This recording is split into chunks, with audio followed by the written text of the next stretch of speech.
Hello students, welcome to the digital classroom of Lal Bagh Girls Inter College.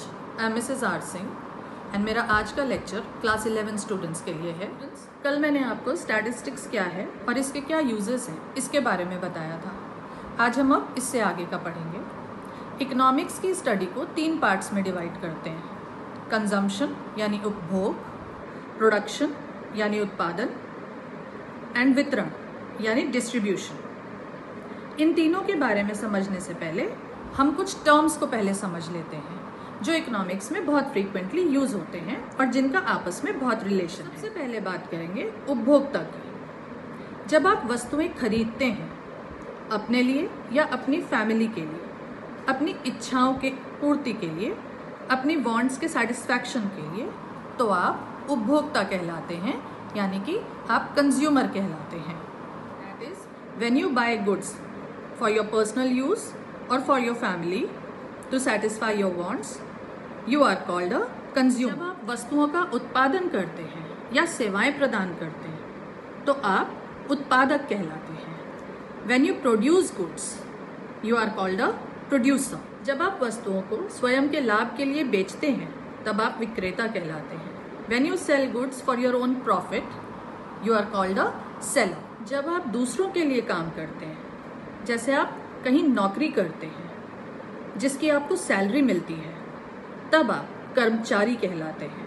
That is English में कहते हैं service holder.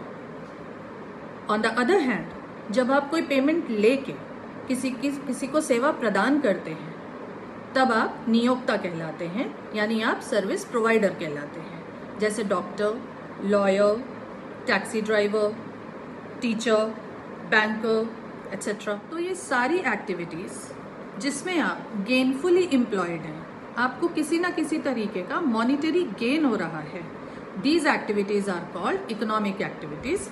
Hindi में इन्हें आर्थिक क्रियाएं कहते हैं। इकोनॉमिक की स्टडी में इसी चीज को अब हम आगे फर्दर समझते हैं कि कंजम्पशन क्या है, प्रोडक्शन क्या है और डिस्ट्रीब्यूशन क्या है। अब कंज्यूमर यानी कि उपभोक्ता ये कैसे डिसाइड करे कि उसे क्या खरीदना है। अपनी गिवन इनकम में, निश्चित आय में और जो कीमतें हैं, प्राइसेस हैं, उसके अनुसार उसके पास बहुत सारी चॉइसेस या ऑल्टरनेटिव्स होते हैं जिन्हें वो खरीद सकता है। उपभोक्ता का ये जो व्यवहार है इसे हम कहते हैं स्टडी ऑफ कंजम्पशन। ये उपभोग के अध्ययन का विषय है। इसी तरह से कोई प्रोड्यूसर जिसे अपनी प्रोडक्शन की कॉस्ट का पता है, यानी लागतों का पता है और प्राइसेस का पता है, उसको देखते हुए वो क्या चीज प्रोड्यूस करे, किस वस्तु का उत्पादन करे, ये आता है स्टडी ऑफ प्रोडक्शन के अंदर, यानी ये उत्पादन के अध्ययन का विषय कहलाता है। अब हम आते हैं वितरण पे, द कॉन्सेप्ट ऑफ डिस्ट्रीब्यूशन। देश में टोटल प्रोडक्शन से होने वाली इनकम को नेशनल इनकम कहते हैं, यानी राष्ट्रीय आय कहते हैं, जिसके बारे में आप आगे आने वाले चैप्टर्स में पढ़ेंगे। इस नेशनल इनकम को कैसे डिस्ट्रीब्यूट किया जाता है, कैसे वितरित किया जाता है, through salaries, through wages, through profit, through interest, इसकी study is known as the study of distribution, यानी ये वितरण के अध्ययन का विषय है। हमने ये जाना कि स्टैटिस्टिक्स गणना का विज्ञान है, कैसे हम डेटा को कलेक्ट करते हैं, उसे क्लासिफाई करते हैं, प्रेजेंट करते हैं, कैसे हम रिजल्ट्स निकाल सकते हैं, कोई कंक्लूजन्स निकाल सकते हैं। इसके अलावा हमने कुछ टर्म्स के बारे में जाना, जैसे consumer, producer, seller, service holder and service provider, और ये जाना कि कंजम्पशन, प्रोडक्शन और डिस्ट्रीब्यूशन क्या चीज़ होती है, यानी उपभोग, उत्पादन और वितरण किसे कहते हैं।